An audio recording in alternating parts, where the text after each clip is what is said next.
സച്ചിദാനന്ദരൂപായ വിശ്വോത്പത്യാദിഹേതവേ താപത്രയ വിനാശായ ശ്രീകൃഷ്ണായ വയം നുമാം. എല്ലാ സുഹൃത്തുക്കൾക്കും എൻ്റെ വിനീതമായ നമസ്കാരം. ശ്രീമദ് ഭാഗവതം ദശമസ്കന്ധ അഥാ വിംശതിതമോധ്യായ. 20-ാമത്തെ അധ്യായത്തിൽ വർഷ ഋതുവിൻ്റെ വർണ്ണനമാണ് കൊടുത്തിരിക്കുന്നത്. നമുക്ക് നോക്കാം. ശ്ലോകം 1. ശ്രീശുകൗവാച തയോ തദദ്ഭുതം കർമ്മ ദാവാഗ്നേർമോക്ഷമാത്മനഃ ഗോപാസ്ത്രീഭ്യ സമാചക്ഷുഃ പ്രലംബവധമേവ ച. തയോഃ തദ് അദ്ഭുതം കർമ്മ ദാവാഗ്നേഃ മോക്ഷം ആത്മനഃ ഗോപാഃ സ്ത്രീഭ്യഃ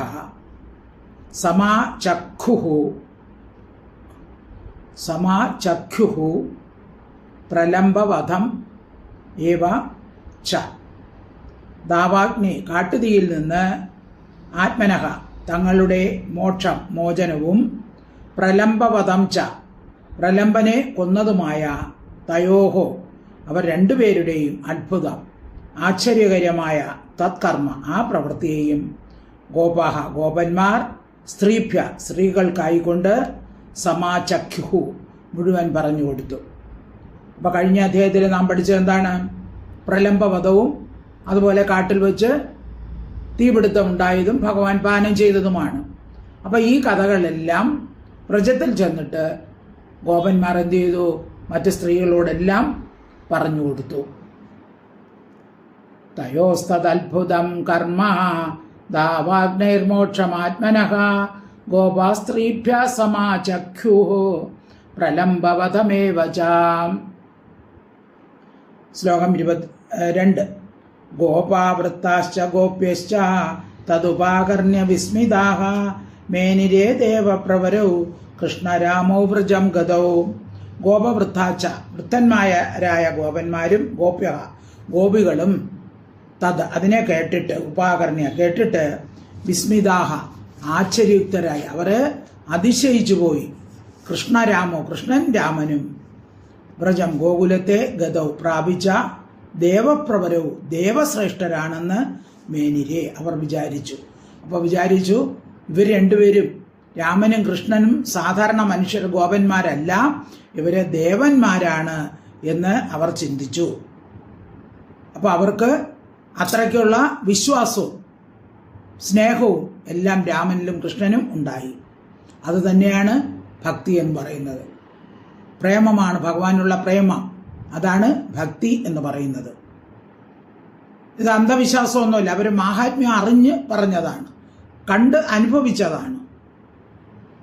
അപ്പോൾ ഈ ഗോപന്മാർക്ക് സംഭവിക്കുന്ന സകല അനർത്ഥങ്ങളെയും ഇല്ലാതാക്കുന്നു രാമകൃഷ്ണന്മാർ. അപ്പോൾ ഇതെല്ലാം കണ്ട് അവർക്ക് ഭഗവാനിലുള്ള ആ വിശ്വാസവും ഭക്തിയും എല്ലാം വർദ്ധിക്കുകയാണ്. ഗോപവൃത്താശ്ച ഗോപ്യശ്ച തദുപാകർണ്യ വിസ്മിതാഃ മേനിരേ ദേവപ്രവരൗ കൃഷ്ണരാമൗ വ്രജം ഗതൗ. ശ്ലോകം 3. തതപ്രാവർത്തത പ്രാവൃട് സർവസത്വസമുദ്ഭവ വിദ്യോതിമാന പരിധിർ വിസ്ഫൂർജിത നഭസ്ഥലാം. തതഃ പ്രാവർത്തത പ്രാവൃട് സർവസത്വസമുദ്ഭവ വിദ്യോതമാന പരിധി വിസ്ഫൂർജിത നഭസ്ഥലാം. തതഃ അനന്തരം സർവസത്വസമുദ്ഭവ സർവപ്രാണികളുടെയും ഉദ്ഭവത്തോട് കൂടിയതായി വിദ്യോതമാന പരിധി വിശേഷേണ ശോഭിച്ചുകൊണ്ടിരിക്കുന്ന പരിവേഷത്തോടു കൂടിയതായി വിസ്ഫൂർജിത നഭസ്ഥല ശോഭിച്ചിരിക്കുന്ന ആകാശത്തോടു കൂടിയതായ പ്രാവിഡ് മഴക്കാലം പ്രവർത്തിച്ചു. അപ്പോൾ ആ സമയം മഴക്കാലമായി. അപ്പോൾ ഇനി ഉള്ള 22 ശ്ലോകങ്ങൾ ഈ മഴക്കാലത്തെ പറ്റിയാണ് വർണ്ണിക്കുന്നത്. അപ്പം നേരത്തെ ഗ്രീഷ്മകാലമായിരുന്നു, അതൊക്കെ കഴിഞ്ഞു, വർഷകാലം ആരംഭിച്ചു. എല്ലാവിധ സസ്യങ്ങളും നല്ലവണ്ണം പുഷ്ടി പ്രാപിച്ച് വളർന്നു. അവയ്ക്ക് വേണ്ടുന്ന ജലവും ഉണ്ടായി. അപ്പോൾ സകല പ്രാണിവർഗങ്ങളും സന്തോഷഭരിതരായി. ആകാശമാണെങ്കിലോ ശോഭിച്ചിരുന്നു. വർഷകാല മേഘങ്ങൾ ഉണ്ടായിരുന്നു. അപ്പോൾ അത് നിമിത്തം ഇടിമുഴക്കവും മിന്നലും എല്ലാം ഉണ്ടായിരുന്നു. തതപ്രാവർത്തത പ്രാവൺ സർവസത്വ സമുദ്ഭവ വിദ്യോതിമാന പരിധിർ വിസ്ഫൂർജിത നഭസ്ഥലാം. ശ്ലോകം 4. സാന്ദ്ര നീലാംബുദൈർവ്യോമ സവ്യുത് സ്തനയത്നുഭിഃ അസ്പഷ്ടജ്യോതിരാച്ഛന്നം ബ്രഹ്മേവ സഗുണം ബഭൗ. സാന്ദ്ര നീല അംബുദൈഃ വ്യോമ സവിദ്യുത് സ്തനയത്നുഭിഃ അസ്പഷ്ടജ്യോതിഃ ആച്ഛന്നം ബ്രഹ്മം ഏവ സഗുണം ബഭൗ. സവിദ്യുത് സ്തനയത്നുഭിഃ, വിദ്യുത്ത് എന്ന് വെച്ചാൽ മിന്നൽ പിണറയോടുകൂടിയും, സ്തനയത്ത് എന്ന് പറഞ്ഞാൽ ഇടിമിന്നൽ, ഇടിയോടുകൂടിയ സാന്ദ്ര നീല അംബുദൈഹി, നീലമേഘങ്ങളാൽ ആച്ഛന്നം മറയ്ക്കപ്പെട്ടും, അസ്പഷ്ടജ്യോതിഹി സ്പഷ്ടമായി പ്രകാശിക്കാത്ത സൂര്യൻ്റെയും ചന്ദ്രൻ്റെയും പ്രകാശം, മേഘം ഉള്ളതുകൊണ്ട് സൂര്യൻ്റെയും ചന്ദ്രൻ്റെയും പ്രകാശം ശരിക്കടിക്കുകയില്ല. വ്യോമ ആകാശം സഗുണം ഗുണത്തോടുകൂടിയ, ബ്രഹ്മ ഇവ ബ്രഹ്മമെന്ന പോലെ കൃഷ്ണനെ പോലെ തന്നെ ശോഭിച്ചു. കൃഷ്ണന്റെ നിറവും നീലയാണല്ലോ, അപ്പോൾ ആകാശവും നല്ല നീല നിറമായി ശോഭിച്ചു. ആ ബ്രഹ്മത്തെ പോലെ, അത് കൃഷ്ണനെ പോലെ ശോഭിച്ചു. അപ്പോൾ ആ മേഘം സൂര്യചന്ദ്രന്മാരെ മറച്ചിരിക്കുന്നത് പോലെ ഗോകുലത്തിൽ സ്വരൂപം മറച്ചുകൊണ്ട് കളിക്കുന്ന പരബ്രഹ്മമായ ആ കൃഷ്ണൻ നീല ശ്യാമളവർണ്ണനായി അവിടെ ശോഭിച്ചു. അപ്പം കൃഷ്ണനെ ആകാശം പോലെ നീല, അപ്പോൾ ആകാശം പോലെ എങ്ങും വ്യാപിച്ചിരിക്കുന്നതാണ് കൃഷ്ണൻ, പരബ്രഹ്മം. അതാണ് ഇവിടെ ആകാശത്തോടാണ് ഭഗവാനെ ഉപമിച്ചിരിക്കുന്നത്. സാന്ദ്ര നീലാംബുദൈർവ്യോമ സവിദ്യുസ്തനയത്നുഭിഃ അസ്പഷ്ടജ്യോതിരാച്ഛന്നം ബ്രഹ്മമേവ സഗുണം ബഭോ. ശ്ലോകം 5. അഷ്ടൗ മാസാൻ നിപീതം യത് ഭൂമ്യാചോ ഉദമയം വസു സ്വഗോഭിർ മോക്തുമാരേഭേ പർജന്യകാല ആഗതേ. അഷ്ടൗ മാസാൻ നിപീതം യത് ഭൂമ്യാ ച ഉദമയം വസു സ്വഗോഭിർ മോക്തും ആരേഭേ പർജന്യകാല ആഗതേ. പർജന്യ സൂര്യൻ അഷ്ടൗ മാസാൻ 8 മാസത്തിൽ ഭൂമിയുടെ ഉദമയം ജലരൂപമായ യദ്വസു യാതൊരു ധനം സ്വഗോഭി തൻ്റെ കിരണങ്ങളാൽ നിപീതം ആകർഷിച്ച്. അപ്പോൾ സൂര്യൻ എന്ത് ചെയ്യും? നല്ല ചൂടായിരിക്കുമ്പോൾ ആ ഗ്രീഷ്മകാലത്ത് സമുദ്രത്തിലെ ജലത്തെ നീരാവിയാക്കി മാറ്റും. അപ്പോൾ സൂര്യൻ ആ ജലത്തെ ആകർഷിച്ച് പിന്നീട് എന്ത് ചെയ്തു? അതിനെ കാലേ സമയം ആകതെ വന്നപ്പോൾ മോചിക്കാനായിക്കൊണ്ട് ആരേഭേ ആരംഭിച്ചു. അപ്പോൾ മഴ പെയ്യുന്നത് എങ്ങനെയാണ്? സൂര്യൻ്റെ ചൂടുകൊണ്ട് ജലം ആവിയായി മേൽപോട്ട് പോകും, അത് മേഘമായി, പിന്നെ അത് തണുത്തുറഞ്ഞാണ് മഴയായിട്ട് വരുന്നത്. അപ്പോൾ സൂര്യൻ എടുത്തിരുന്ന ആ ജലത്തെ ഇപ്പം സൂര്യൻ എന്ത് ചെയ്തു? മോചിപ്പിച്ചു. അത് എപ്പോഴാണ്? അഷ്ടാൻ മാസം 8 മാസത്തിൽ, വൃശ്ചികം മുതൽ മിഥുനം വരെയുള്ള 8 മാസക്കാലം സൂര്യൻ എന്ത് ചെയ്യുന്നു?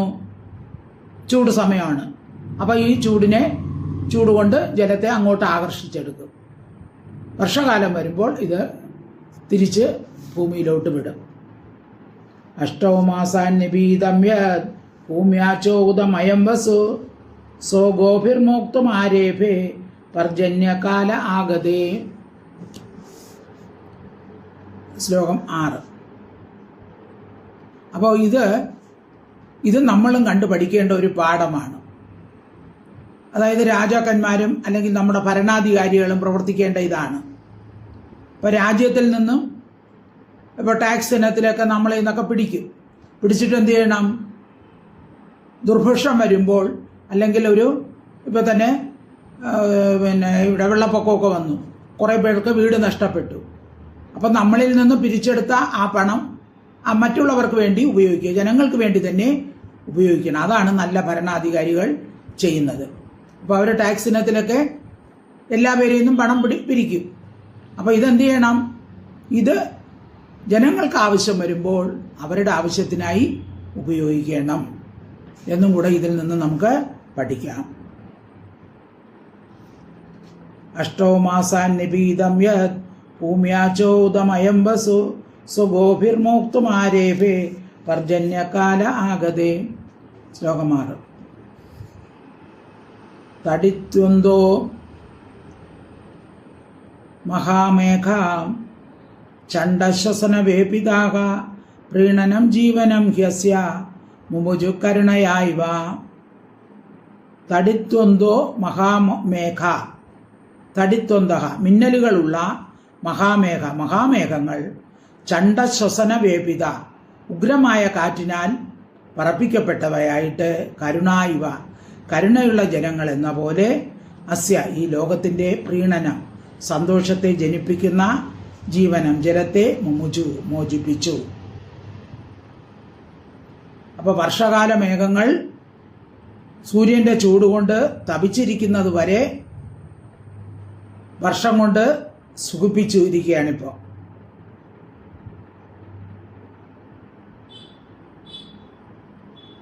അപ്പോൾ ഇത് ഇപ്പോൾ സൂര്യൻ എടുത്ത ആ ജലത്തെ എന്ത് ചെയ്തിരിക്കുകയാണ്? ഇപ്പോൾ മഴയായിട്ട് ഇങ്ങോട്ട് വിട്ടിരിക്കുകയാണ്. അപ്പോൾ ഇതുപോലെയാണ് ദാനശൂരന്മാർ പ്രവർത്തിക്കേണ്ടതെന്ന്. അപ്പോൾ നമുക്കുള്ളത് മറ്റുള്ളവർക്ക് അവരാവശ്യം വരുമ്പോൾ അവർക്കും കൂടി പ്രയോജനത്തക്കവണ്ണം നമ്മൾ ആ പൈസ ഉപയോഗിക്കണം. കരുണയുള്ള ജനങ്ങൾ എന്ത് ചെയ്യുന്നു? വിശപ്പ്, ദാഹം മുതലായവയാൽ ദുഃഖിച്ചു കിടക്കുന്ന ജനങ്ങൾക്ക് അവർക്ക് ആവശ്യമുള്ളത് കൊടുക്കും. പാത്രമറിഞ്ഞ് ദാനം ചെയ്യണമെന്നാണ്. അപ്പോൾ ആർക്കാണ് ആവശ്യമുള്ളത്? അങ്ങനെയുള്ളപ്പോൾ നമ്മുടെ സമ്പാദ്യത്തിൻ്റെ ഒരു ഭാഗം അവർക്കും കൂടി കൊടുക്കണം. തടിദ്വന്ദ്വോ മഹാമേഘ ചണ്ഡശ്വസന വേപിതാഹ പ്രീണനം ജീവനം ഹ്യസ്യ മുമുജു കരുണയായിവ. ശ്ലോകം 7. തപകൃശാ ദേവമീഢ ആസീത് വർഷീയ സീമഹി യഥൈവ കാമ്യ തപസ സ്തനു സംപ്രാപ്യ തത്ഫലം. തപകൃശ വേനൽക്കാലത്തിൽ കൃഷയായ, വേനൽക്കാലമാകുമ്പോൾ എല്ലാം ശുഷ്കിച്ചിരിക്കും അല്ലേ? മഹി ഭൂമി ദേവമീട ദേവനായ പർജന്യനാൽ നനയ്ക്കപ്പെട്ട്, അപ്പോൾ വേനൽക്കാലത്ത് ഈ ചെടികളെല്ലാം കരിഞ്ഞു നിൽക്കും. പിന്നെ മഴക്കാലം വരുമ്പോഴോ എല്ലാം പുഷ്ടി പ്രാപിക്കും. ഏതുപോലെ എന്ന് വെച്ചാൽ അതിന് ഉദാഹരണമാണ് പറയുന്നത്. തപകൃശ ദേവമീട ആസിദ് വർഷീയ സീമഹി, മഴ വരുമ്പോൾ ഭൂമി ഫലഭൂഷ്ടമാകുന്നത് ഏത് പ്രകാരം എന്ന് വെച്ചാൽ യഥ ഏവ കാമ്യ തപസഹ തനു സംപ്രാപ്യ തത്ഫലം. കാമ്യ തപസ കാമത്തിന്റെ ലാഭത്തിന് വേണ്ടി തപസ്സിരിക്കുന്ന പുരുഷന്റെ, അപ്പോൾ എന്തെങ്കിലും കിട്ടാൻ വേണ്ടി തപസ് ചെയ്യുന്നവർ, തനു ദേഹം തത്ഫലം കാമ്യഫലം. അപ്പോൾ തപസ് ചെയ്യുമ്പോൾ എന്ത് ചെയ്യും? കുറേ കാലം തപസ് ചെയ്യുമ്പോൾ ദേഹമൊക്കെ ശുഷ്കിച്ചു വരും. തപസ്സിൻ്റെ ഫലം കിട്ടുമ്പോഴാണ് പിന്നെ എല്ലാ പദാർത്ഥങ്ങളൊക്കെ കഴിച്ച് നല്ല തടിച്ച ശരീരമാകും. അതുപോലെയാണെന്നാണ്. കാമ്യലാഭത്തിന് വേണ്ടി തപസ്സിരിക്കുന്ന പുരുഷന്റെ തനു ദേഹം തത്ഫലം കാമ്യഫലത്തെ സംപ്രാപ്യ യഥ സംപ്രാപിക്കുമ്പോൾ അവൻ്റെ ശരീരം എങ്ങനെയായിത്തീരുമോ അതുപോലെ വേനൽക്കാലത്ത് ഉണങ്ങി നിന്ന മരങ്ങളെല്ലാം മഴക്കാലമായപ്പോൾ പുഷ്ടി പ്രാപിച്ചു. തപകൃശ ദേവമീഢ ആസീത് വർഷീയ സീമഹി യഥൈവ കാമ്യ തപസ സ്തനു സംപ്രാപ്യ തത്ഫലം. ശ്ലോകം 8. നിശാമുഖേഷു ഖദ്യോദ തമസാഭാന്തി നഗ്രഹാഹ യഥാ പാപേന പാഖണ്ഡ നഹി വേദ കലൗ യുഗേ. നിശാമുഖേഷു സന്ധ്യാസമയങ്ങളിൽ തമസ ഇരുട്ട് നിമിത്തം ഖദ്യോദ മിന്നാമിനുങ്ങൾ ഭാന്തി ശോഭിക്കുന്നു. ഗ്രഹങ്ങൾ നഭാന്തി ശോഭിക്കുന്നില്ല. അപ്പം നല്ല ഇരുട്ടാകുമ്പോൾ ചന്ദ്രനെയോ മറ്റ് ഗ്രഹങ്ങളെയോ നമുക്ക് കാണാൻ സാധിക്കുകയില്ല. ചന്ദ്രൻ, ശുക്രൻ തുടങ്ങിയ ഗ്രഹങ്ങളെയൊന്നും കാണാൻ പറ്റൂല. പക്ഷെ മിന്നാമിനുങ്ങിൻ്റെ പ്രകാശം നമുക്ക് കാണാൻ പറ്റും. അപ്പം തുച്ഛമായ ആ വെളിച്ചം കാണാൻ പറ്റും. പക്ഷെ ആ വലിയ വെളിച്ചം, ചന്ദ്രൻ്റെ വെളിച്ചം നമുക്ക് കാണാൻ സാധിക്കുകയില്ല. അതുപോലെയാണ്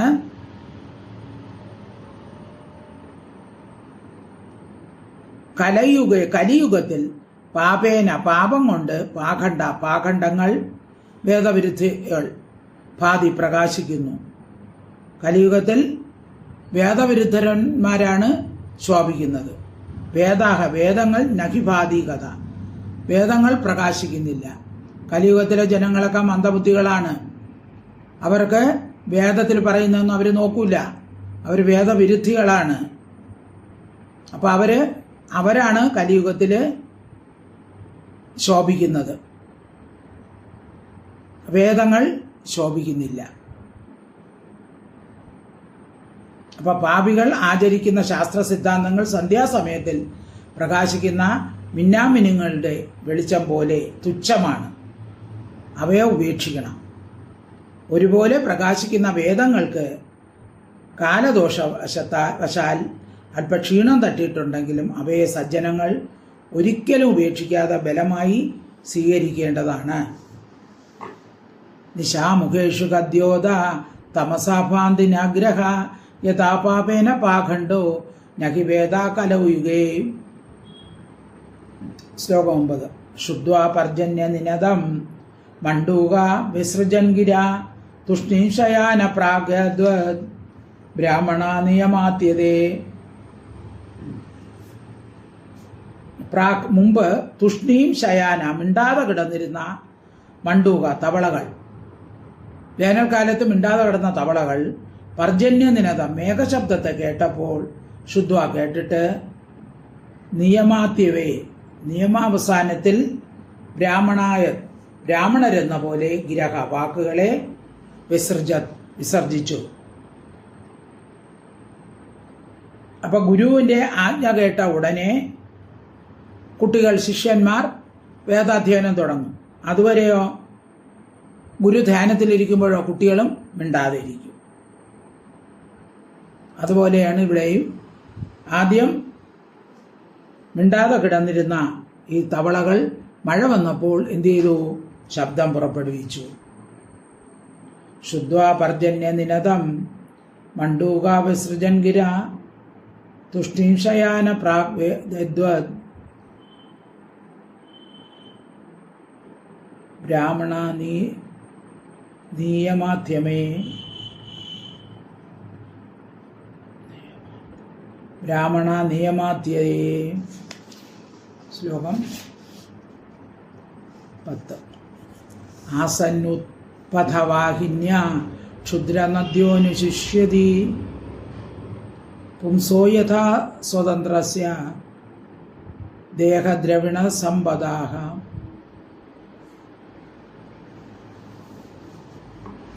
യത് പഥവാഹിന്യ കരകവിഞ്ഞൊഴുകുന്ന ക്ഷുദ്രനദ്യ നിസാര നദികൾ അസ്വതന്ത്രസ്യ സ്വാതന്ത്ര്യമില്ലാത്ത പുംസക പുരുഷന്റെ ദേഹദ്രവിണ സമ്പദ ദേഹം, ധനം, ഐശ്വര്യം എന്നിവ പോലെ അനുശുഷ്യതി ക്രമേണ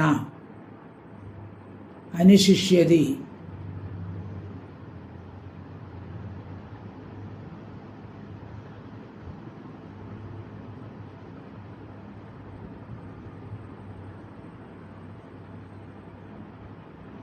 ആസന്നത് ഉത്പദാഹിന്യ ക്ഷുദ്രനദ്യോ അനുശുഷ്യതി പുംസോ യഥാ സ്വതന്ത്രസ്യ രോമദ്രവിണ സമ്പദാം. ശ്ലോകം 11. ഹരിതാ ഹരിഭി ഷഷ്പൈർ ഇന്ദ്രഗോപശ്ച ലോകിതാഃ ഉച്ചീലിന്ദ്രകൃതാച്ഛായ നൃണാം ശ്രീരിവ ഭൂരഭൂത്.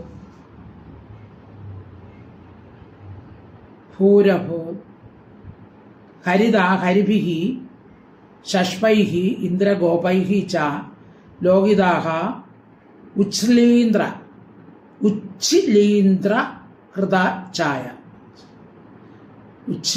കൃതഛായ നൃണാം ശ്രീഹി ഇവ ഭൂഹു അഭൂത്, അതാണ് ഭൂരഭൂത്. ഹരിഭിഹി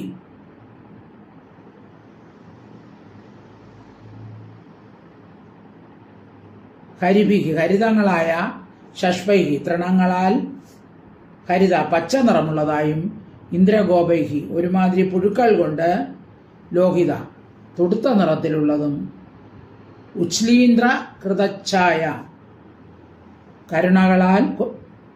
കൂണുകളാൽ ഉച്ഛ്ലീന്ദ്ര എന്ന് വെച്ചാൽ കൂണ്, മഴക്കാലത്ത് പിടിച്ചിരുന്ന ഒരു സസ്യം ഉണ്ടല്ലോ കൂണ്, ശുഭ്ര നിറമുള്ളതായിരിക്കുന്ന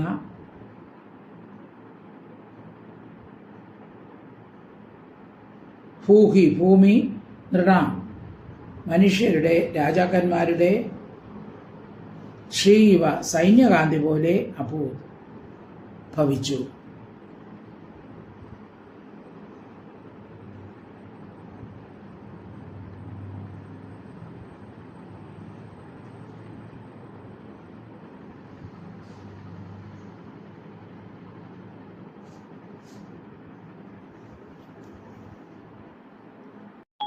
അതായത് മഴ പെയ്യുമ്പോൾ പുല്ലുകളെല്ലാം പൊടിച്ചു വരുമല്ലോ.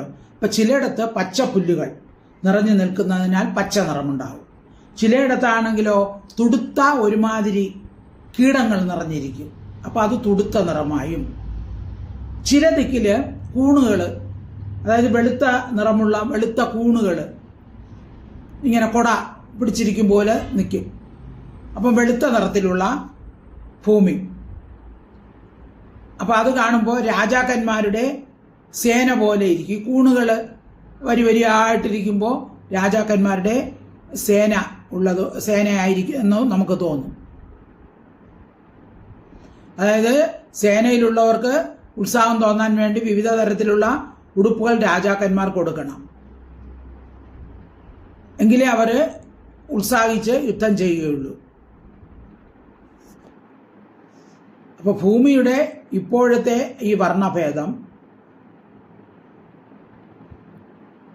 ആ സൈന്യത്തോടാണ് ഉപമിച്ചിരിക്കുന്നത്.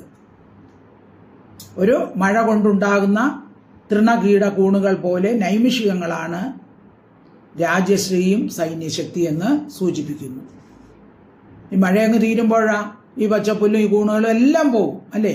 അതുപോലെയാണ് നമ്മുടെ എല്ലാ ഐശ്വര്യങ്ങളും, നിമിഷ നേരം കൊണ്ട് പോകും. ഇപ്പോൾ ഈ വെള്ളപ്പൊക്കം വന്നപ്പോൾ അറിയാമല്ലോ, വലിയ മണിമാളികകൾ വച്ചിരുന്നവരുടെ എല്ലാ മണിമാളികളെല്ലാം പോയി. ഒരു നിമിഷം മതി. 2-4 ദിനം കൊണ്ടൊരുത്തനെ തണ്ടിലേറ്റി നടത്തുന്നതും ഭവാൻ, മാളിക മുകളേറിയ മന്നൻ്റെ തോളിൽ മാറാപ്പു കയറ്റുന്നതും ഭവാൻ. ശ്ലോകം 12. ക്ഷേത്രാണി സസ്യ സമ്പദ്ഭേ കർഷകാണാം മുദം ദദു മാനിനാമുദതാപം വൈ ദൈവാധീനമജാനതാം. ക്ഷേത്രാണി സസ്യ സമ്പദ്ഭിഃ കർഷകാണാം മുദം ദദുഃ മാനിനാം ഉപതാപം വൈ ദൈവാധീനം അജാനതാം. ക്ഷേത്രാണി ക്ഷേത്രങ്ങളിൽ, കൃഷിസ്ഥലങ്ങൾ, സസ്യസമ്പദ്ഭിഃ സസ്യസമൃദ്ധി കൊണ്ട് മാനിനാം അഭിമാനികളായ കർഷകാണാം കൃഷിക്കാർക്ക് മുദം സന്തോഷത്തെ ഉണ്ടാക്കുന്നു. അപ്പോൾ മഴ പെയ്യുമ്പോൾ സസ്യങ്ങൾ നല്ലവണ്ണം സമൃദ്ധമായി വളരുമ്പോൾ കർഷകർക്ക് സന്തോഷം. ദൈവാധീനത്തെ അജാനതാം അറിയാത്ത അവർക്ക് തന്നെ ഉപതാപം സന്താപത്തെയും ദതു നൽകി. അപ്പോൾ ചിലപ്പോൾ നല്ലവണ്ണം ഇത് കിട്ടും. വെള്ളപ്പൊക്കമൊക്കെ വരുമ്പോഴാണ് എല്ലാവരും കൃഷി നശിക്കും. അപ്പോൾ അവർക്ക് ആ ദൈവം തന്നെയാണ് ആ സുഖത്തെയും കൊടുക്കുന്നത്, ദുഃഖത്തെയും കൊടുക്കുന്നത്. ക്ഷേത്രാണി സസ്യസമ്പദ്ഭേ കർഷകാണാം ഉദന്തതോ മാനിനാം ഉപതാപം വൈ ദൈവാധീനമജാനതാം. ശ്ലോകം 13.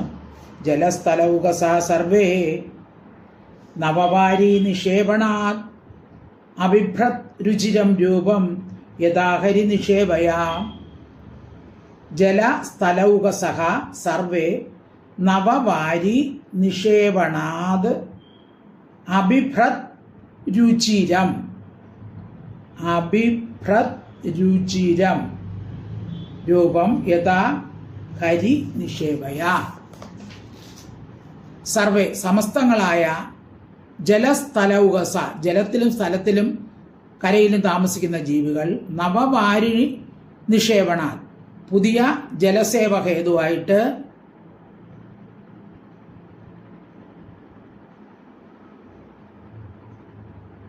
ഹരിനിഷേവയായത ഹരിഭജനം കൊണ്ടെന്ന പോലെ, അതായത് ഹരിഭക്തന്മാരെ പോലെ, ഹരിഭക്തന്മാർ അവരുടെ ഇഷ്ടലാഭം കിട്ടുമ്പോൾ സന്തോഷിക്കുന്നത് പോലെ തന്നെ ഭൂമിയിലുള്ള പശു മുതലായ പ്രാണികളും വൃക്ഷാദികളും എല്ലാം മനോഹര സ്വരൂപം ധരിച്ചു. ഉണങ്ങി നിന്നിരുന്ന ചെടികളെല്ലാം നല്ല പുഷ്ടി പ്രാപിച്ചു. എല്ലാവർക്കും സന്തോഷമായി. പ്രകൃതി ഐശ്വര്യ സമൃദ്ധമായി. ജലസ്ഥലൗകസ സർവേ നവവാരി നിഷേവണാത് അഭിഭ്രതൃചിരം രൂപം യഥാ ഹരി നിഷേവയാം. ശ്ലോകം 14. സരിദ്ഭി സംഗത സിന്ധു ചുക്ഷുഭേ ശ്വസനോർമിമാൻ അപക്വയോഗിനശ്ചിത്തം കാമാക്തം ഗുണയുക്യഥാ. സരിദ്ഭിഃ സംഗതഃ സിന്ധു ചുക്ഷുഭേ ശ്വസന ഊർമിമാൻ അപക്വയോഗിനഃ ചിത്തം കാമാക്തം ഗുണയുക്യത. ശ്വസന ഊർമിമാൻ വായുനിമിത്തം തിരമാലകളോടും സരിദ്ഭി നദികളാൽ സംഗമിക്കപ്പെട്ടിരിക്കുന്ന സിന്ധു സമുദ്രം ഗുണ സംബന്ധമുള്ളതും കാമാക്തം കാമങ്ങളോട് ചേർന്നതുമായ അപക്വയോഗിന പാകം വരാത്ത യോഗികളുടെ ചിത്തം മനസ്സെന്ന പോലെ ചുക്ഷുഭേ ശോഭിച്ചു. അപ്പൊ പാകം വരാത്ത യോഗികളുടെ മനസ്സ് ശോഭിക്കുന്നത് പോലെ വലിയ കാറ്റടിക്കുമ്പോൾ എന്ത് ചെയ്യുന്നു? തിരമാലകൾ അടിക്കും. അപ്പോൾ എന്ത് ചെയ്യും? തിരമാലകളുള്ളതും നിറഞ്ഞൊഴുകി വരുന്ന നദികളെല്ലാം നിറഞ്ഞു കരകവിഞ്ഞൊഴുകി സമുദ്രത്തിലേക്ക് പോകും. സമുദ്രം രാജസാദി ഗുണങ്ങൾ തീരെ നശിക്കാതെ ബഹുവിധ കാമങ്ങളോട് കൂടിയതുമായ അപക്വയോഗിയുടെ മനസ്സെന്ന പോലെ ചലിച്ചു. അപ്പോൾ സമുദ്രത്തിൽ എപ്പോഴും വെള്ളം കൊണ്ടിരിക്കും. അപ്പോൾ എപ്പോഴും തിരമാലകളടിച്ച് ചലിച്ചു കൊണ്ടേയിരിക്കും. അപ്പോൾ അതിന് ഉദാഹരണം കൊടുത്തിരിക്കുന്നത് അപക്വയോഗികളുടെ പക്വത വന്നിട്ടില്ലാത്ത യോഗികളുടെ മനസ്സ് ചാഞ്ചല്യപ്പെടും. അതുപോലെ ആയിരിക്കും അസമുദ്രവും. സരിദ്ഭി സംഗത സിന്ധു ചുക്ഷുഭേ ശ്വസനോർമിമാൻ അപക്വയോഗിന ചിത്തം കാമാക്തം ഗുണയുക്യതാം. ശ്ലോകം 15. ഗിരിയോ വർഷധാരാഭിർ ഹന്യമാനാന വിവ്യധൂ അഭിഭൂയമാന വ്യസനൈർ യഥാദോക്ഷജ ചേതസഃ. ഗിരയഃ വർഷധാരാഭിഃ ഹന്യമാന ന വിവ്യധൂ അഭിഭൂയമാന വ്യസനൈഃ യഥാ അദോക്ഷജഃ ചേതസഃ. ഗിരയഃ പർവ്വതങ്ങൾ വർഷധാരകൾ കൊണ്ട് ഹന്യമാന ഹനിക്കപ്പെടുന്നവ ആണെങ്കിലും വ്യസനൈ താപങ്ങളാൽ അഭിഭൂയമാന പരിഭവിക്കപ്പെട്ടവരായിരുന്നാലും അദോക്ഷജ ചേതസ യഥാ ഭഗവാനിൽ മനസ്സ് വച്ചിരിക്കുന്നവരെന്ന പോലെ ന വിവ്യധു വ്യസനിച്ചില്ല.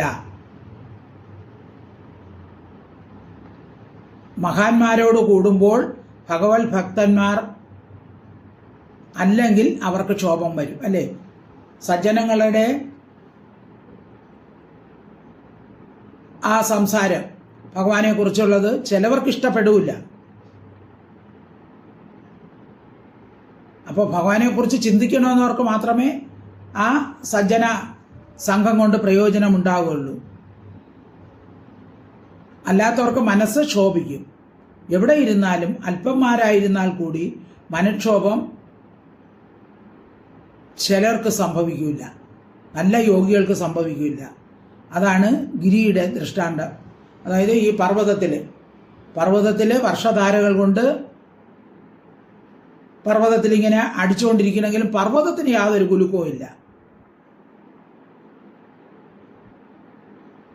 പിന്നെ മാത്രമല്ല, വെള്ളം കൊണ്ട് ചളികളെല്ലാം അടിച്ചങ്ങ് പോകും. അപ്പം ചെറിയ ചെറിയ പുല്ലുകൾ കിളിർത്ത് വരും. അതിന് ഉദാഹരണമാണ് പറഞ്ഞിരിക്കുന്നത്. ഭഗവാനിൽ മനസ്സ് വെച്ചുകൊണ്ടിരിക്കുന്ന ഭക്തന്മാരെന്ന പോലെ നമ്മുടെ പലവിധ താപത്രയങ്ങളും ഇല്ലാതാകുന്നു.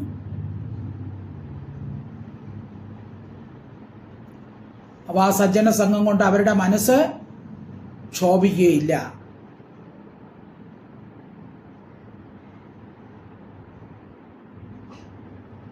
എപ്പോഴും അതുകൊണ്ട് എന്ത് ചെയ്യണം?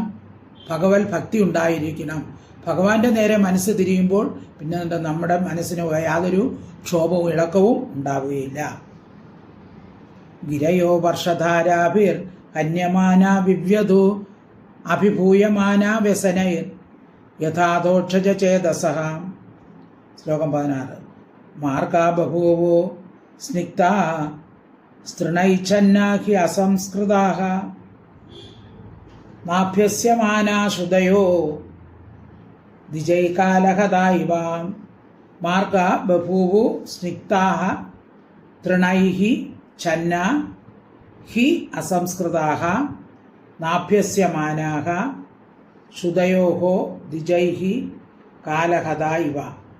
അസംസ്കൃതഃ സംസ്കരിക്കപ്പെടാത്തവരായി, തൃണൈഹി പുല്ലുകളാൽ, ഛന്ന മൂടപ്പെട്ട, മാർഗ വഴികൾ, ദ്വിജൈഹി ബ്രാഹ്മണരാൽ, നാഭ്യസ്യമാന പരിചയിക്കപ്പെടാത്തവയും, കാലഹതാഹ കാലത്താൽ ഹനിക്കപ്പെട്ടവയുമായ, ശ്രുതയായവ വേദങ്ങൾ പോലെ, സ്നിഗ്ധ സംശയാസ്പദമായി, ബഭൂവതു ഭവിച്ചു. മഴക്കാലത്തിൽ വഴിപോക്കർ അധികം ഉണ്ടാതിരിക്കുന്നതുകൊണ്ട്, പുല്ലുകൾ മുളച്ച് മൂടിപ്പോകുന്നതുകൊണ്ടും, ഒരു ദിക്കിൽ നിന്നും മറ്റൊരു ദിക്കിലേക്ക് വഴികൾ നന്നായി അറിഞ്ഞവരായാൽ കൂടി ഇത് തന്നെയോ ആ ദിക്കിലെ വഴിയെന്ന് ചിലവർ സംശയിക്കും. അതിന് ഉദാഹരണം പറഞ്ഞിരിക്കുന്നത്, ഈ ബ്രാഹ്മണർ വേദം പഠിക്കുകയാണ്. കുറേ കാലം ഇതൊന്നും നോക്കാതെ പിന്നെ ഒരു ദിവസം എടുക്കുമ്പോൾ ഇതെല്ലാം മറന്നുപോകും. അപ്പോൾ അവരുടെ ബ്രാഹ്മണത്വം തന്നെ നഷ്ടപ്പെടും. അപ്പോൾ വഴിപോക്കർ, മഴക്കാലത്ത് വഴിപോക്കർ ഇല്ലെങ്കിലോ എല്ലായിടത്തും പുല്ലുകൾ നിറഞ്ഞു തന്നെ ഇരിക്കും. അങ്ങനെ വരുമ്പോൾ പോണ വഴി ഏതെന്ന് അറിഞ്ഞൂടാ, വഴി കാണൂല, എല്ലായിടത്തും പുല്ലുകൾ നിറഞ്ഞിരിക്കും. മാർഗാ ബഭൂവു സന്ദിഗ്ധാ തൃണൈശ്ചന്നാഹി അസംസ്കൃതാഃ നാഭ്യസ്യമാനാ ശ്രുതയോ ദ്വിജൈകാലഹദായിവ. ശ്ലോകം 17. ലോകബന്ധുഷു മേഘേഷു വിദ്യുതച്ചല സൗഹൃദാഃ സ്ഥൈര്യം ന ചക്രുകാമിന്യ പുരുഷേഷു ഗുണിഷ്യുവ. ലോകബന്ധുഷു മേഘേഷു വിദ്യുതഃ ചല സൗഹൃദാഃ സ്ഥൈര്യം ച ചക്രുഃ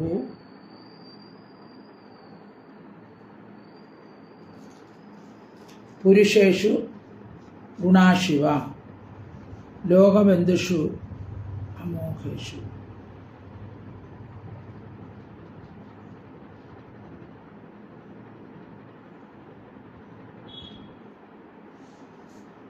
ലോകബന്ധുഷു മേഘേഷു, ലോക ബന്ധുക്കളായിരിക്കുന്ന മേഘങ്ങളിൽ, വിദ്യുത മിന്നലുകൾ, ചില ചല സൗഹൃദ സ്ഥിരസ്നേഹമില്ലാത്ത.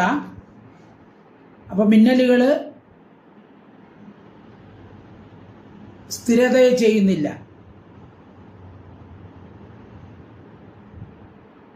മേഘങ്ങൾ കാണപ്പെടുന്ന മിന്നലുകൾ എപ്പോഴും മിന്നിക്കൊണ്ടിരിക്കുമോ? ഇല്ല. അതിന് ഉദാഹരണമാണ് പറയുന്നത്, കാമിന്യ ചല സൗഹൃദ സ്ഥിരസ്നേഹമില്ലാത്ത കാമിനികൾ, മുനിഷു ഗുണവാന്മാരായിരിക്കുന്ന പുരുഷേഷു പുരുഷന്മാരിൽ എന്ന പോലെ. ഇപ്പോൾ ചില സ്ത്രീകളുണ്ട്, പൈസ ഉള്ള പുരുഷന്മാരുടെ പിറകെ പോകും, അല്ലേ? അപ്പോൾ അവരെ പോലെയാണ് ഈ മിന്നലിനെ ഉപമിച്ചിരിക്കുന്നത്. മിന്നല് എപ്പോഴും കാണൂല.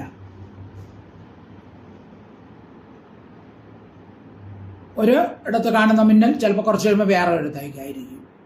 അത് ഈ സ്ത്രീകൾ പണം മോഹിച്ച് ഓരോ പുരുഷന്മാരുടെ പിറകെ പോകുന്ന പോലെയാണ് എന്നാണ് ഉപമ. ലോകബന്ധിഷു മേഘേഷു വിദ്യുതച്ചല സൗഹൃദ സ്ഥൈര്യം ചക്രു കാമിന്യ പുരുഷേഷു ഗുണീഷു. ശ്ലോകം 18. ധനുർവിയതി മാഹേന്ദ്രോ നിർഗുണം ച ഗുണിന്യഭാത് വ്യക്തേ വ്യതികരേ ഗുണവാൻ പുരുഷോ യഥാ. തനുഹു വിയതി മാഹേന്ദ്രം നിർഗുണം ച ഗുണിന്യാഭാത്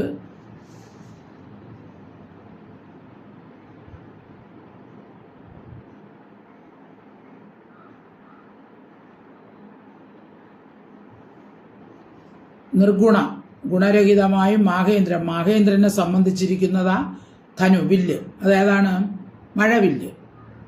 മഴവില്ല് ഗുണിനി, ഗുണമുള്ളതായ വിയതി ആകാശത്തിൽ. ആകാശത്തിൻ്റെ ഗുണം എന്താണ്? ശബ്ദം. ആ ഗുണമുള്ളതായ ആകാശത്തിൽ ഗുണവ്യതിരേക, ഗുണങ്ങളുടെ സമ്മേളനത്തോടു കൂടിയ വ്യക്തി പ്രപഞ്ചത്തിൽ അഗുണാൻ, പ്രാകൃതിക ഗുണഹീനനായ പുരുഷയത, പുരുഷനെ പോലെ ശോഭിച്ചു. അപ്പോൾ ആ മഴവില്ല് ഞാണില്ലല്ലോ, ഞാണില്ലാത്ത വില്ലാണല്ലോ, ഞാണില്ലാതെ ആകാശത്തിൽ ശോഭിച്ചു. അത് ഏതുപോലെ എന്നാൽ സത്വം, രജസ്, തമത് എന്നീ 3 ഗുണങ്ങളുടെ സംബന്ധമില്ലാതെ ശുദ്ധ സ്വയം ജ്യോതിസായിരിക്കുന്ന ചൈതന്യം സത്വാദി ഗുണസമ്മേളനം നിമിത്തമുണ്ടാകുന്ന ദേഹത്തിൽ പ്രകാശിക്കുന്നത് പോലെ. അപ്പോൾ ഈ എല്ലാ ഗുണങ്ങളും അടങ്ങിയിരിക്കുന്ന ഈ ശരീരത്തിൽ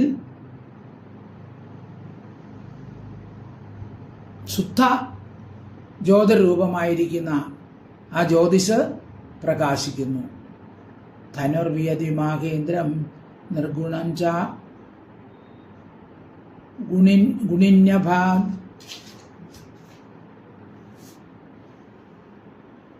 വ്യക്തേ ഗുണവ്യതികരേ അഗുണവാൻ പുരുഷോ യഥാ. ശ്ലോകം 19. ന രരാജോടുവ ഛന്ന സ്വയം ജ്യോത്സ്നാരാജിതൈർഘനൈഃ അഹമധ്യാഭാസിതയാ സ്വഭാസ പുരുഷോ യഥാ.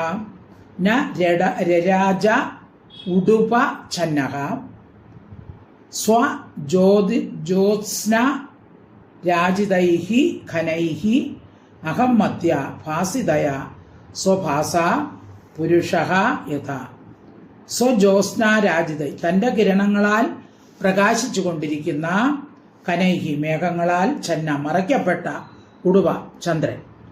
അപ്പോൾ ചന്ദ്രൻ ഉദിച്ചിരിക്കുമ്പോൾ മേഘങ്ങൾ വന്ന് മറയ്ക്കുന്നത് പോലെ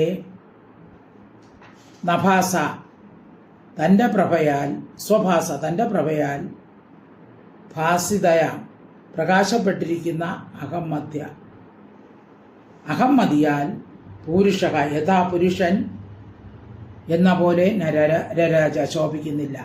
ഇപ്പം നമ്മുടെ ഉള്ളിലുള്ള ആ ചൈതന്യമുണ്ട്, അത് നമുക്ക് കാണാൻ പറ്റാത്ത എന്തുകൊണ്ടാണ്? അഹങ്കാരം കൊണ്ട് അതിനെ മൂടിയിരിക്കുകയാണ്, അതുകൊണ്ടാണ് കാണാൻ പറ്റാത്തത്. അപ്പോൾ ചന്ദ്രൻ, രാത്രി എപ്പോഴും ചന്ദ്രനുണ്ട്, പക്ഷെ കാണാൻ പറ്റാത്ത എന്താണ്? അഹങ്കാരമാകുന്ന മറ കൊണ്ട് അതിനെ മൂടിയിരിക്കുന്നു.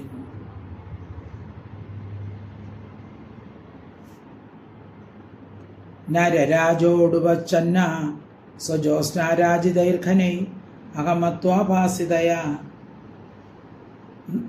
സ്വഭാസ പുരുഷം യഥാ. ശ്ലോകം 20. മേഘാഗമോത്സവാ ഹൃഷ്ട്വാ പ്രത്യനന്ദൻ ശിഖണ്ഡിനഃ ഗൃഹേഷു തപ്ത നിവർണ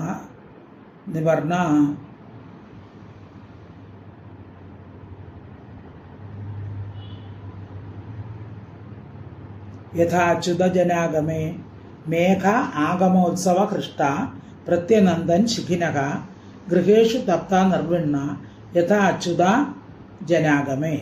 മേഘ ആഗമോത്സവ, മേഘത്തിൻ്റെ വരവ് വളരെ ഉത്സാഹത്തോടുകൂടി ഹൃഷ്ടാക, സന്തോഷമുള്ളവരായിരിക്കുന്ന ശിഖണ്ഡിന, മയിലുകൾ. മഴ പെയ്യുമ്പോൾ മയിലുകൾ നൃത്തം വയ്ക്കും. ഗൃഹേഷു, ഗൃഹങ്ങളിൽ, തപ്താഹ, ദുഃഖിച്ചും, നിർവ്വർണ, നിർവേദത്തെ പ്രാപിച്ചിരിക്കുന്നതുമായ ജനങ്ങൾ അച്യുത ജനാഗതേ യഥാ.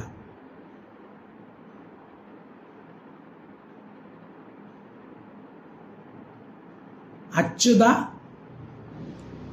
ജനാഗമേ യഥ, ഭഗവത് ഭക്തന്മാരുടെ ആഗമനത്തിൽ എന്ന പോലെ പ്രത്യനന്ദൻ സന്തോഷിക്കുന്നു. അതായത് മഹാന്മാർ വരുമ്പോൾ ഭഗവത് ഭക്തന്മാർക്ക് ഭയങ്കര സന്തോഷമാണ്, ഇല്ലേ? എന്തിനാണ്? അവരെ ശുശ്രൂഷിക്കാനും അതുപോലെ അവരിൽ നിന്നും ഭഗവാന്റെ ചരിതങ്ങൾ കേൾക്കാനും കീർത്തിക്കാനും ഒക്കെ വേണ്ടി അവർക്ക് സന്തോഷം വരും. അതുപോലെ ഗ്രീഷ്മകാലത്ത്, ചൂടുള്ള കാലത്ത് വെള്ളമില്ലാതെ എല്ലാം വറ്റി വരണ്ടിരുന്നിടത്ത് ഇപ്പോൾ മഴ വന്നപ്പോൾ എല്ലാവർക്കും, മൃഗങ്ങൾക്കെല്ലാം, അതുപോലെ മയിലുകൾ വളരെ സന്തോഷത്തോടുകൂടി ഇടിശബ്ദത്തിനനുസരിച്ച് ശബ്ദിക്കുകയും പീലി വിടർത്തി ആടുകയൊക്കെ ചെയ്തു. അതിന് ഉദാഹരണമാണ് ഗൃഹസ്ഥാശ്രമങ്ങളായിരിക്കുന്നവർ ദുഃഖിച്ച് നന്നേ ക്ഷീണിച്ച് വിഷയം ദുഃഖപ്രദം തന്നെ എന്ന വിചാരത്തോടുകൂടി വിരക്തമായിരിക്കുന്ന അവസരത്തിൽ ദൈവകാരുണ്യത്താൽ ഏതെങ്കിലും സജ്ജനങ്ങൾ വീട്ടിൽ വന്നാൽ അവരുടെ വാക്കുകൾ കൊണ്ട് നമുക്ക് വളരെയധികം സന്തോഷം ഉണ്ടാവും. ശ്ലോകം 20. മേഘാഗമോത്സവ ഹൃഷ്ട പ്രത്യനന്ദൻ ശിഖണ്ഡിന ഗൃഹേഷു തപ്ത നിർവിണ്ണ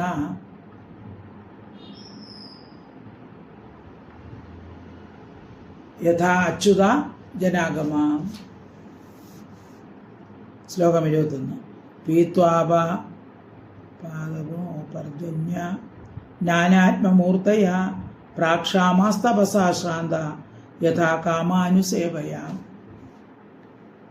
പീത്വാ അപഹ പാദപ പദ്ഭിഃ ആസൻ നാനാ ആത്മമൂർത്തയഃ പ്രാക്ഷാമ തപസാ ശ്രാന്ത യഥാ കാമ അനുസേവയ. തപസ, ഗ്രീഷ്മകാലത്ത് ഉണങ്ങിയ പാദപ വൃക്ഷങ്ങൾ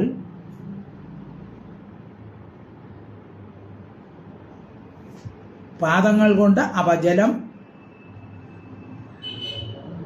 കുടിച്ചിട്ട്, അതായത് വൃക്ഷങ്ങൾ വേരുകളിലൂടെ തന്നെ വെള്ളം വലിച്ചെടുക്കുന്നത്. അപ്പോൾ വേരുകളെ പാദമായിട്ടാണ് പറഞ്ഞിരിക്കുന്നത്. അപ്പോൾ ഗ്രീഷ്മകാലത്ത് ഉണങ്ങിയ വൃക്ഷങ്ങളെല്ലാം മഴക്കാലമാകുമ്പോൾ വേരുകൾ കൂടി ഇഷ്ടംപോലെ ജലം വലിച്ചെടുക്കുന്നു. അതിന് ഉദാഹരണം പറഞ്ഞിരിക്കുകയാണ് തപസ, തപോ നിയമത്താൽ പ്രാക്. ആദ്യം കൃഷ്ണനായി ശാന്ത പരവശനായിരിക്കുമ്പോൾ, ഒരാൾ തപസ് ചെയ്ത് ശരീരം മുഴുവനും മെലിഞ്ഞ് ക്ഷീണിച്ചിരിക്കുമ്പോൾ, കാമാനുസേവയായ യഥ, ഇഷ്ടഭോഗാനുഭവം കൊണ്ടെന്ന പോലെ തപസ് ചെയ്തിട്ട് പരമൊക്കെ കിട്ടുമ്പോൾ സന്തോഷിച്ച് പിന്നെ ചെന്ന് നല്ല ആഹാരമൊക്കെ കഴിക്കും. അപ്പോഴെന്ത് ചെയ്യുന്നു? ആത്മമൂർത്തയ നാനാവിധ സ്വരൂപത്തോടു കൂടിയവരായി ആസൻ ഭവിക്കുന്നു. ശ്ലോകം 21. പീത്വാപാദപാപദ്ഭിർ നാനാത്മാമൂർത്തയ പ്രാക്ഷാമാസ്തപസാ ശ്രാന്ത യഥാ കാമാനുസേവയ.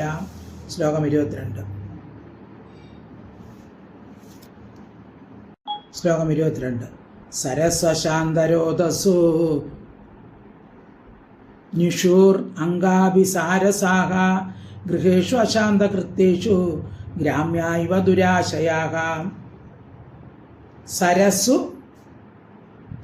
അശാന്ത രോധസ്സു നിഷുഹു അംഗ അഭിസാരസാഹ ഗൃഹേഷു അശാന്ത കൃത്യേഷു ഗ്രാമ്യ ഇവ ദുരാശയാഹ.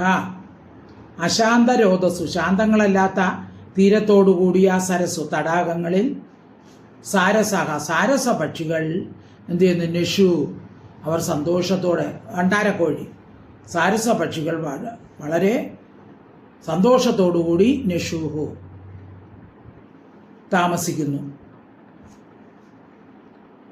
അപ്പോൾ മഴക്കാലത്ത് ചേറും ചെളിയും മറ്റും ഉള്ളതുകൊണ്ട് സുഖമായി സഞ്ചരിക്കാൻ പാടില്ലാത്ത കരകളോടുകൂടിയ തടാകങ്ങളിൽ വണ്ടാരക്കോഴി മുതലായ പക്ഷികൾ എന്ത് ചെയ്യുന്നു? മത്സ്യം മുതലായ പ്രാണികളെ കൊത്തിത്തിന്നാനുള്ള ആശ കൊണ്ട് അവയെ പിടിക്കാൻ തക്ക നോക്കി വസിക്കുകയാണ്. അതിന് ഉദാഹരണം പറഞ്ഞിരിക്കുന്നത്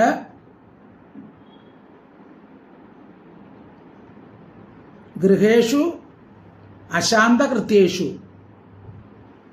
ശാന്തമില്ലാത്ത വ്യാപാരത്തോടുകൂടിയ ഗൃഹങ്ങളിൽ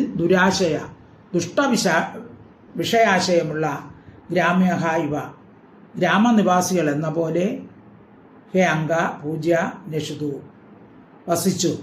വസിച്ചതാരാണ്? സാരസ പക്ഷികൾ ആ ചെളിക്കുണ്ടുകളിലുള്ള ആ തടാകങ്ങളിലൊക്കെ വസിച്ചതുപോലെ ഘോരകർമ്മങ്ങളോടുകൂടിയ മഹാപാപങ്ങൾ, അതായത് ചിക്കനും ഇതൊക്കെ കഴിച്ച് കൂട്ടുകുടുംബത്തിൽ ചിലവരുണ്ട്, വേറെ ജോലിയൊന്നും ചെയ്യാൻ പറ്റില്ല, ചെയ്യൂല, കൂട്ടുകുടുംബത്തിലെല്ലാം കിട്ടുമല്ലോ, അപ്പോൾ അവിടെ കിടന്നങ്ങ് സുഖിച്ച് കഴിയും.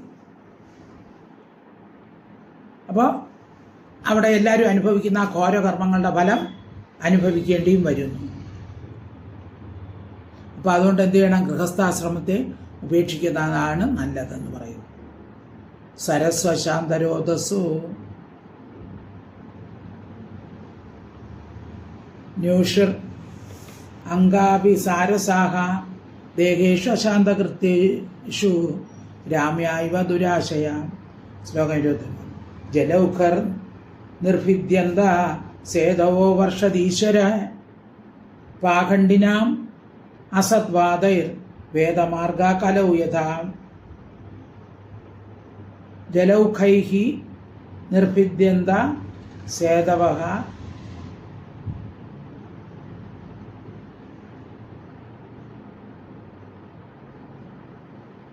അതായത്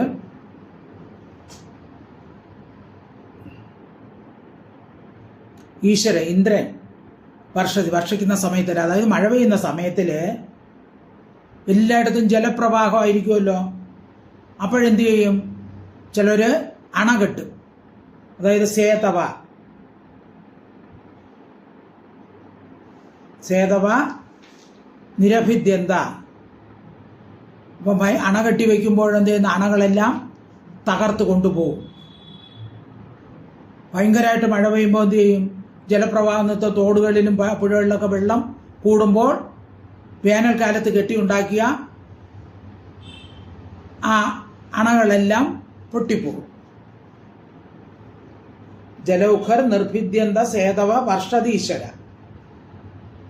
ഇനി പാഖണ്ഡിന, അതിന് ഉദാഹരണം പറയുന്നത് പാഖണ്ഡിന, അതായത് വേദവിരുദ്ധികൾ ആസ്വാദൈഹി കുതർക്കം കൊണ്ട് കലയിൽ വേദമാർഗായത വേദനിയമങ്ങൾ എന്ന പോലെ. അപ്പോൾ കലികാലത്ത് വേദവിരുദ്ധവാദികളുണ്ട്, അവര് എല്ലാം പറയണതിനെതിരെ പറയുള്ളൂ. അപ്പം ഇങ്ങനെ ഈ സേതു അണ കെട്ടിയതിനെ ഒലിപ്പിച്ചുകൊണ്ട് പോകുന്നതിനെ ആ കലിയിലുള്ള പാഖണ്ഡികളുടെ ധർമ്മവിരോധികളുടെ കാര്യമാണ് പറഞ്ഞിരിക്കുന്നത്. അപ്പോൾ എന്ത് ചെയ്യും? പാഖണ്ഡികൾ വർദ്ധിക്കും. അവർ ഓരോരുത്തർ പറഞ്ഞത് ഭ്രമിച്ച് നടക്കും. അപ്പോൾ അതുകൊണ്ട് സജ്ജനങ്ങൾ അങ്ങനെ ഭ്രമിക്കരുതേ എന്ന് പറയുകയാണ്. ജലൗഖർ നിർഭിദ്യന്ത സേതവോ വർഷദീശ്വരേ പാഖണ്ഡിനാം അസദ്വാദൈർ വേദമാർഗ കലൗ യഥാ. ശ്ലോകം 24. വ്യഭിഞ്ചൻ വായുഭിർ നുന്ന ഭൂതേഭ്യോധാമൃതം ഘന യഥാ ശിശോർ വിശ്വതയഃ കാലേ കാലേ ദ്വിജേരിതാഃ. വ്യമുഞ്ചൻ വായുഭിഃ നുന്ന ഭൂതേഭ്യഃ അഥാ അമൃതം ഘന യഥാ ആശിഷഃ വിശ്വതയഃ കാലേ കാലേ ദ്വിജേരിതഃ. വായുക്കളാൽ നുന്ന പ്രേരിതങ്ങളായ ഘന മേഘങ്ങൾ ഭൂതേഭ്യ പാണികൾ കൊണ്ട് അമൃതം ജലത്തെ, അതായത് മേഘങ്ങൾ ഇങ്ങനെ വരുമ്പോൾ വായുവിനാൽ പ്രേരിപ്പിക്കപ്പെട്ട് ഉഷ്ണങ്ങൾ കൊണ്ട് തപിച്ചിരിക്കുന്ന പ്രാണിവർഗങ്ങൾക്ക് ജലം വർഷിച്ചു കൊടുത്തു. അപ്പം മേഘങ്ങൾ ജലം വർഷിച്ചു.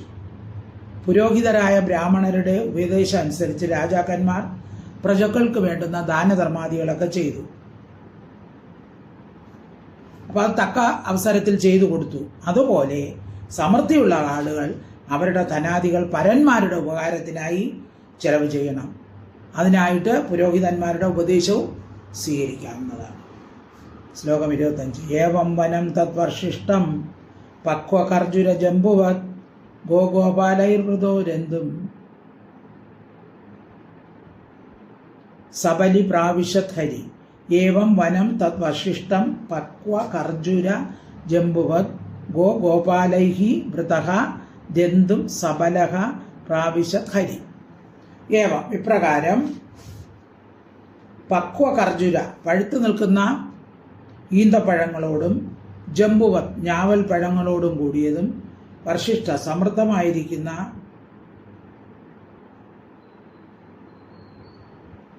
തദ്വനം ആ കാടിനെ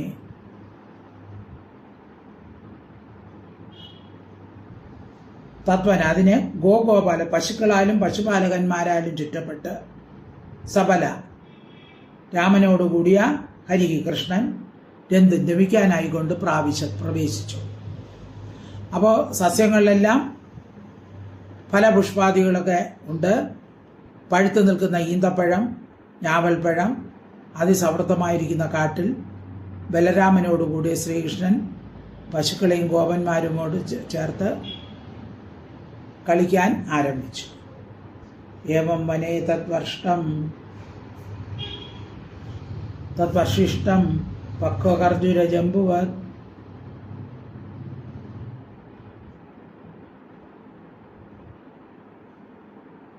ഏവം വനം തദ്വർഷിഷ്ടം പക്വകർജുര ജംബുവത് ഗോഗോപാലൈ വൃതോരന്തും സബല പ്രാവിശത് ഹരി. അപ്പോൾ ഭൂമി ഫലഭൂയിഷ്ടമായി ഈന്തപ്പഴം കൊണ്ട് ഞാവൽപ്പഴം കൊണ്ട് അതിസമൃദ്ധമായിരിക്കുന്ന ആ കാട്ടിൽ ബലരാമനോടുകൂടി കൃഷ്ണൻ പശുക്കളെയും ഗോപന്മാരോടുകൂടി ചേർന്ന് കളിയിൽ പ്രവേശിച്ചു. അപ്പോൾ വർഷകാലം ഏകദേശം തീർന്നു. ഇനി 2-3 ശ്ലോകം കൂടെ ഉള്ളൂ. അടുത്ത ക്ലാസ്സിൽ നമുക്ക് ശരത്കാലം പഠിക്കാം.